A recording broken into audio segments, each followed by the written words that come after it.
जय श्री राम दोस्तों, आपका स्वागत है आपके अपने चैनल वास्तु विजय में। और मैं आपका ज्योतिष और वास्तु का सलाहकार विजय मिश्रा।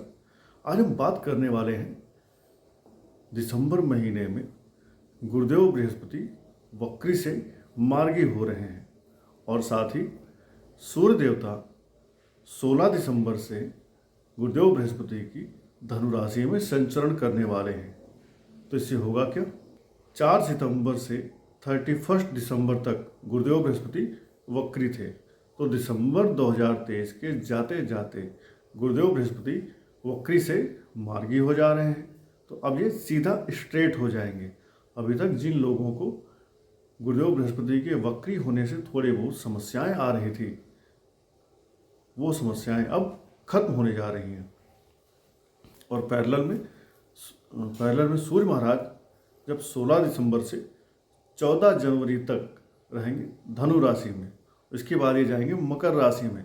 फिर आएगी मकर संक्रांति, जिसके लिए लोग साल भर समय का इंतजार करते हैं, क्योंकि मकर संक्रांति अपने आप में एक विशेष पर्व है। तो 2024 के आने के पहले गुरुदेव बृहस्पति और सूर्य देवता का जो संचरण हो रहा है, वक्री से मार्गी हो गए गुरुदेव बृहस्पति और सूर्य देवता राजा अपने मंत्री के धनु राशि में आ रहा है। तो ये बना रहे हैं आपस में नवम पंचम नाम का एक राजयोग, क्योंकि ये एक दूसरे से 9th और 5th बैठ रहे हैं और मित्र राशियों में बैठ रहे हैं। गुरुदेव बृहस्पति जहाँ मंगल की राशि में बैठ रहे हैं, सूर्य देवता वहीं पर गुरुदेव बृहस्पति की राशि में बैठ जा रहे हैं। तो मित्र राशि में बैठ रहे हैं और नवम पंचम योग बना रहे हैं। तो इस नवम पंचम राजयोग का फायदा होने वाला है लगभग सभी राशियों को, किसी को ज़्यादा किसी को कम। सबसे मेरा एक स्पेशल रिक्वेस्ट है कि आप वीडियो को पूरा देखें, क्योंकि कई बार पर्टिकुलर किसी टॉपिक पे बोलते बोलते उस समय मुझे वो चीज़ याद नहीं आती है, भूल गई होती है, बट आगे चल के मुझे वो याद आती है तो आगे वो चीज़ मैं बोल देता हूँ। तो हो सकता है कि आपका वो राशि का या उस पॉइंट का वो पर्टिकुलर जो पैराग्राफ है वो छूट जाए, भूल जाए, आपसे मिस हो सकता है। तो वीडियो आप फास्ट करके देखो, ठीक है, लेकिन पूरा देखो।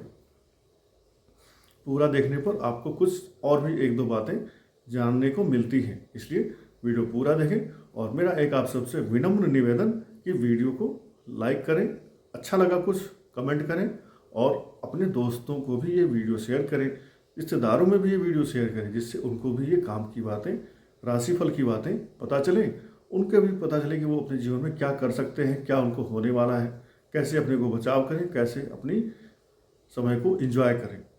तो जिन राशियों के लिए नवम पंचम डायरेक्ट बन रहा है, उनके लिए तो ये सोने पे सुहागा बल्ले बल्ले होने वाला है। तो हम बात करेंगे पहले उन राशियों की जिनके लिए नवम पंचम राजयोग बन रहा है, उसके बाद हम बात करेंगे इस ट्रांजिट का असर बाकी राशियों पर क्या पड़ने वाला है। तो सर्वप्रथम जो नवम पंचम बन रहा है वो बन रहा है मेष राशि के लिए। तो मेष राशि वालों, आपकी पर्सनालिटी, आपका भाग, आपका संतान, आपका बेटा, आपके पिता, आपका बॉस, आपके गुरु, आपका धर्म, ये सारे आयाम जो हैं सुव्यवस्थित होने वाले हैं। 2024 के शुरुआत में ही आपको इन सब से मिलकर लाभ मिलने वाला है। आपको जहाँ पिता से लाभ होगा, जहाँ आपको संतान से लाभ होगा, संतान की प्राप्ति हो सकती है, संतान का प्रमोशन हो सकता है, संतान से कोई गुड न्यूज़ मिल सकती है। आपको अपने खुद के लिए भी बहुत सारे कुछ नए अवसर मिलेंगे। आपको आपका भाग्य सपोर्ट करके आपको आगे ले जाता हुआ दिखाई पड़ेगा। 2024 आपके लिए बेहद खास शुरुआत लेके आ रहा है। अब अगर बात करें अगली राशि जिसके लिए नवम पंचम राजयोग बनने वाला है, तो वो है सिंह राशि। सिंह राशि के स्वामी सूर्य महाराज अपने से पंचम बैठ रहे हैं, अर्थात इन दिनों में जो बच्चे मेष राशि, सिंह राशि और अगली जो राशि बताने वाला हूँ, इन राशियों में पैदा होंगे या इन लग्नों में पैदा होंगे, उनके लिए ये कुंडली का एक बहुत मजबूत पहलू बनने वाला है। तो आपका जो राशि स्वामी है वो बैठ रहा है आपसे पंचम भाव में। आपकी बुद्धि, आपका ज्ञान, आपका विवेक, आपके डिसीजंस अच्छे होने वाले हैं। जो भी आप फैसला लेंगे वो आपके लिए सकारात्मक होगा। प्लस आपके ऊपर, आपके लग्न पर, अर्थात आपके लग्न पर, आपके भाग्य भाव पर, आपके संतान भाव पर गुरुदेव बृहस्पति की मार्गी दृष्टि भी पड़ने वाली है। तो वक्री दृष्टि के साथ साथ अब मार्ग की दृष्टि भी पड़ने वाली है। तो आपको जो थोड़ी बहुत परेशानियां समस्याएं आ रही थी, आपके पिता का स्वास्थ्य या आपके बेटे से आपको कुछ प्रॉब्लम हो रही थी, कहीं हेल्थ, कहीं परस्पर अंडरस्टैंडिंग की गड़बड़ी थी, कुछ प्रॉब्लम थी, वो सारी प्रॉब्लम्स सिंह राशि वालों की भी समाप्त हो रही हैं। आपको भी आपका भाग दिन दूना रात चौगुना सपोर्ट करते हुए आगे ले जाने के लिए तैयार खड़ा है। सूर्य देवता की चमक के जैसे आपका संतान, आपका बुद्धि, आपका विवेक आपको चमकते हुए आगे लेके जाने वाला है। और तीसरी राशि जिसके लिए नवम पंचम राजयोग बनने वाला है वो है गुरुदेव बृहस्पति की धनु राशि, जहाँ पर सूर्य देवता स्वयं विराजमान हो रहे हैं। तो अब आपको राजा के जैसे पर्सनालिटी, राजा के जैसे व्यक्तित्व का स्वामी बनाएंगे, राजा के जैसे आपके मन में विचार आएंगे और गुरुदेव बृहस्पति की जैसे सूझबूझ, गुरुदेव बृहस्पति आपको सूझबूझ के साथ साथ सही फैसला लेने का, सही काम करने का और भाग्य में उत्थान देने का काम करते हुए दिखाई पड़ेंगे। तो सिंह राशि, धनु राशि, मेष राशि या सिंह लगन, धनु लगन, मनु और मेष लगन, इन तीनों के लिए ये गोचर बेहद शानदार होने वाला है। बट बाकी राशि वाले भी परेशान ना हो, आपके लिए भी कुछ ना कुछ है। तो लेट्स टॉक अबाउट अदर 9 राशि जो है। वृषभ राशि से स्टार्ट करते हैं। वृषभ राशि वाले आपके लिए जो गोचर हो रहा है ये आपके 4th house, 8th house, 12th house और 6th हाउस को कहीं ना कहीं एक्टिव करने वाला है। तो इसका मतलब क्या हुआ? इसका मतलब आपको इस दौरान थोड़े से दान पुण्य करने हैं और अगर आपको इस दौरान मौका मिले तो आप गंगा स्नान करिए, किसी दीनहीन गरीब को खाने का ग्रोसरी आप सामान दान कर सकते हैं या फिर गर्म कपड़े, ऊनी कंबल, ये भी आप दान करें। इससे भी आपके जीवन में जो थोड़ी बहुत समस्याएं आने वाली हैं वो समस्याएं दूर होंगी, क्योंकि इस दौरान आपका 4th house, 6th house, 8th house और 12th हाउस ये सारे एक्टिव हो रहे हैं। 4th हाउस आपका दिखा रहा है कि हो सकता है कुछ ऐसी परिस्थितियां बने कि आपके माताजी का स्वास्थ्य खराब हो या आपकी ज़मीन या आपकी गाड़ी बेचना चाहते थे या नहीं भी बेचना चाहते थे तो बिक सकती है। उससे जुड़ा कोई केस, विवाद, कोर्ट केस हो सकता है। तो बी केयरफुल वृषभ राशि वाले। अब बात करेंगे अगली राशि है मिथुन राशि। इनके लिए अगर देखा जाएगा तो यहाँ पर आपका 3rd, 7th, 5th और 11th हाउस एक्टिव होने वाला है। तो 3, 7, 11 ये जो हैं एक तरह से देखा जाए तो काम के भाव हैं। जैसे 1, 5, 9, 2, 6, 10, तो वैसे ही 3, 7, 11 ये भाव जो होते हैं काम भाव, अर्थात आपकी कामना की पूर्ति के लिए होते हैं और इसमें 5वां घर भी शामिल हो रहा है। तो इसका मतलब है कि कोई आपकी मेहनत, अगर आप एक बिजनेसमैन थे उसके लिए आप प्रयास कर रहे थे तो अब आपका बिजनेस, आपकी पार्टनरशिप अच्छी रूप से आपको सफलता देने वाली है। प्लस अगर आप संतान सुख के लिए प्रयासरत थे तो आपको संतान सुख भी मिलने वाला है। तो चाहे आपका बिजनेस हो, चाहे आपका संतान सुख हो, चाहे आप एक कंसल्टेंट थे, एडवाइजर थे, इन सब में आपको सफलता मिलने वाली है। जो भी आप संघर्ष कर रहे थे, आपके संघर्षों को सफलता में परिणत होने का समय आ चुका है। Be ready and enjoy the moment. Next sign देखेंगे तो चंद्र देवता की कर्क राशि है।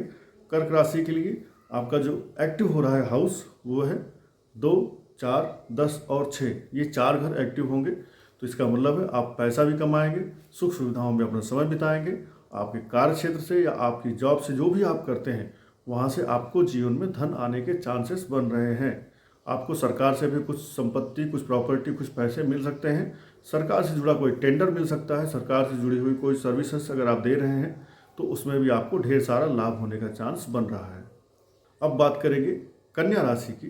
कन्या राशि वालों आपके लिए 2nd house, 4th house, 8th house, 12th house active होते दिखाई पड़ रहे हैं।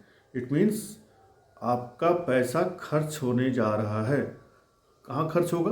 किसी कोर्ट केस, किसी प्रॉब्लम, किसी समस्या, किसी झगड़ा लड़ाई पे खर्च हो सकता है या किसी बीमारी पे भी खर्च हो सकता है। आपको थोड़ा सा अपने आप को सतर्क रहना है। सतर्क रहने के लिए आपको क्या करना है? हर गुरुवार हल्दी या 400 ग्राम चने की दाल चने की दाल किसी मंदिर में जा कर के भोलेनाथ को या लक्ष्मी नारायण के मंदिर में या विष्णु जी के मंदिर में 400 ग्राम चने की दाल आपको चढ़ाना है। पूरे दिसंबर महीने में आपको ये 400 ग्राम दाल जो है गुरुवार के दिन चढ़ाकर आना है। ये आपके जीवन के कुछ जो नकारात्मक पहलू एक्टिव हो सकते हैं उनको ये दबाएगी, उनको ये शांत करेगी। आपके धन और प्रॉपर्टी इन दोनों के भी कोर्ट केस लिटिगेशन में जाने का अवसर आता हुआ दिखाई पड़ रहा है। अब बात करेंगे तुला राशि वालों की। तुला राशि वालों के लिए आपकी लग्न, आपका 3rd हाउस, आपका 7th हाउस और आपका 11th हाउस एक्टिव होता हुआ दिखाई पड़ रहा है। दैट मीन्स आपकी मेहनत, आपका बिजनेस, आपका पार्टनरशिप, आपके परिश्रम अब आपको लाभ देने के लिए तैयार खड़े हैं। जो भी मेहनत, जो भी परिश्रम, जो भी संघर्ष आपने किया है उसके लिए आप सफलता का स्वाद चखने का समय ला चुके हैं। साथ ही अगर आप कोई ऑनलाइन इंटरनेट कमीशन ट्रेडिंग से जुड़ा हुआ काम करते हैं तो भी आपके लिए ये टाइम बेहद शानदार और अच्छा होने वाला है। आपको इसका शुभ फल मिलने का समय आ गया है। बात करें वृश्चिक राशि की, तो वृश्चिक राशि के लिए आपका 2, 6, 10 और 12वां घर एक्टिव होता हुआ दिखाई पड़ रहा है। दैट मीन्स अगर देखा जाए तो 2, 6, 10 आपका होता है अर्थ त्रिकोण। तो आपको कहीं ना कहीं से पैसे की इनकम बढ़ेगी, फाइनेंशियल ग्रोथ आपको दिखाई पड़ेगी। हालांकि 12th हाउस भी एक्टिव हो रहा है तो आपका पैसा खर्च भी हो सकता है। तो पैसा खर्च ना हो इसके लिए आप क्या करें, इसके लिए कुछ दान करें या किसी फॉरेन से जुड़ी हुई कंपनी से या किसी फॉरेन से जुड़े हुए आदमी के साथ कोई डील करें, कोई बिजनेस करें। या फिर आप ये भी कर सकते हैं कि हॉस्पिटल में जा कर के आप कुछ खा पी करके आएँ या ब्लड को डोनेट करके आएँ। अगर आपकी वृश्चिक राशि है और आप हॉस्पिटल में जा कर के ब्लड डोनेट करते हैं तो आप वहाँ पर अपने मंगल को शांत करके आते हैं। और जब मंगल शांत होगा तो आपका जो हॉस्पिटल रिलेटेड खर्चा है वो कम हो जाएगा, ख़त्म हो जाएगा, क्योंकि आपके प्लैनेट आपको हॉस्पिटल ले जाना चाहते हैं। आप मरीज बन के जाना चाहते हैं या खुशी खुशी जा कर के वहाँ पर खा पी कर आना चाहते हैं, ब्लड डोनेट करके आना चाहते हैं, आपकी मर्जी है।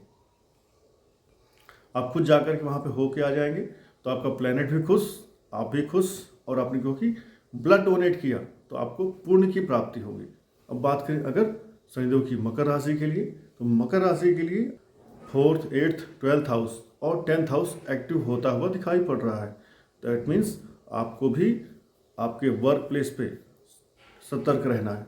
आपके घर परिवार में आपको कुछ अपने वाणी पर कंट्रोल रखना है, अपने ऊपर कंट्रोल रखना है। अदरवाइज आप किसी समस्या में, कोर्ट केस में, लिटिगेशन में या जेल की यात्रा में फंस सकते हैं। आपको जेल का यात्रा करना पड़ सकता है। इसलिए मकर राशि वाले अपने इस समय को अच्छा करने के लिए आप हनुमान जी की शरण में जाएं और हनुमान चालीसा डेली पढ़ें। बात करेंगे कुंभ राशि वालों के लिए, तो आपके लिए ये टाइम अच्छा होने वाला है क्योंकि आपका 3rd, 7th, 11th और 9th हाउस एक्टिव हो रहा है। तो आपका प्रयास, आपका पुरुषार्थ, आपका भाग्य सफलता के लिए आपको ले जा रहा है। आपने जो भी प्रयास किए हैं कैरियर में, बिजनेस में या आपके वर्क प्लेस पे, वो सारे आपको बंडल्स ऑफ सक्सेस देने को तैयार बैठे हैं। इस गोचर में आपको मिलने वाले हैं। आपका भाग्य, आपका पार्टनर, आपका पुरुषार्थ सारे ही आपको लाभ की तरफ ले जाने वाले हैं। आपकी मनोकामनाओं की पूर्ति होने का समय आ रहा है। और अगर बात करें गुरुदेव बृहस्पति की खुद की स्वराशि मीन राशि के लिए अगर देखा जाएगा तो ये जो गोचर हो रहा है 2, 6, 10 और 8th हाउस में हो रहा है। तो जो भी मीन राशि वाले हैं आपके भी अर्थ त्रिकोण एक्टिव हो रहे हैं। अर्थ त्रिकोण एक्टिव होने का मतलब है 2nd house, 6th house, 10th house. आप पैसा कमाएंगे, चाहे आप प्रोफेशन से करते हैं, कैरियर से करते हैं, जॉब करते हैं, बिजनेस करते हैं। अगर आप कोई इंडस्ट्रियलिस्ट हैं तो आपके लिए समय एकदम शानदार होने वाला है। अपनी इंडस्ट्री के प्रॉफिट को आप बढ़ता हुआ देखेंगे, अपनी इंडस्ट्री की ग्रोथ को आप देखेंगे, आपका प्रोडक्शन बढ़ेगा, आपकी प्रॉफिटेबिलिटी बढ़ेगी, और जो भी इंडस्ट्री में आप चैलेंजेस अभी तक फेस करते आ रहे थे उनको आप ओवरकम करके आगे बढ़ने में खुद को सफल होते हुए देख सकेंगे।